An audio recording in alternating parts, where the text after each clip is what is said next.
ইফতারিতে ডালের পেঁয়াজুটা আমরা প্রতিদিনই খেয়ে থাকি।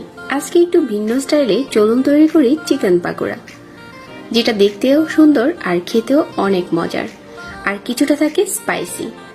এই পাকোড়া তৈরি করতে আপনাকে কোনো রকম ঝামেলাও করতে হবে না।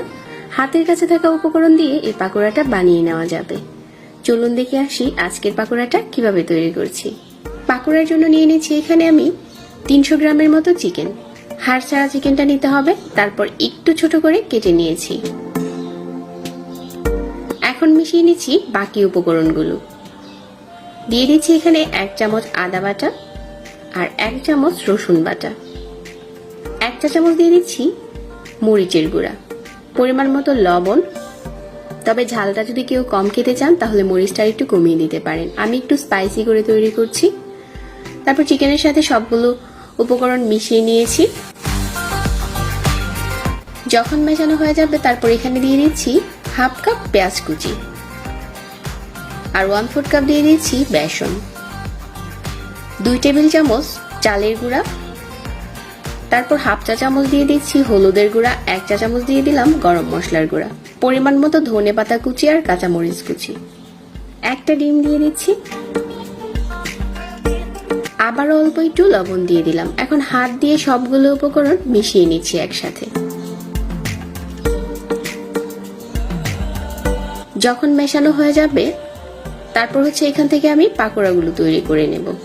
আমাদের প্রতিটা পাকোড়ার ভিতরে একটা একটা চিকেনের পিস থাকবে, ওরকম করে পাকোড়াগুলো দিতে হবে। আর খুব বেশি বড় না, ছোট ছোট করেই দিতে হবে।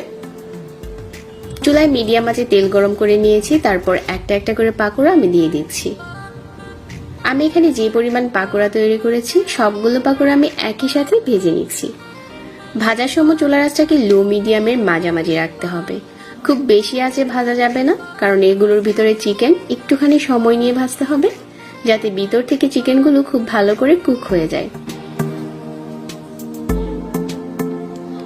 আর মাঝে মাঝে নেড়ে দিতে হবে যাতে কালারটাও খুব সুন্দর আসে। তো বেশ কিছুক্ষণ ভেজে নেওয়ার পর দেখা যাবে খুব সুন্দর করে কালারটা চেঞ্জ হয়ে যাবে। ওই পর্যায়ে তেল ঝরিয়ে আমরা এই পাকোড়াগুলো উঠিয়ে নেব।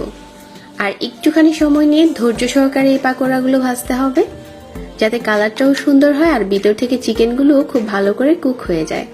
আমার এখানে পাকোড়াগুলো ভাজা হয়ে গেছে, আর ভাজার পর এই পাকোড়াগুলো দেখতে খুব সুন্দর লাগে। ডালের পেঁয়াজু তো আমরা সব সময় খেয়ে থাকি, তো অল্প সময়ে এই চিকেন পাকোড়াটা বাসায় তৈরি করতে পারেন। আশা করছি রেসিপি ভালো লেগেছে। আরো সহজ রেসিপি পেতে লাইক আর কমেন্ট করতে ভুলবেন না, সেই সাথে শেয়ার করে রাখবেন। সবাই অনেক ভালো থাকবেন। আজকে বিদায় নিচ্ছি। আল্লাহ হাফেজ।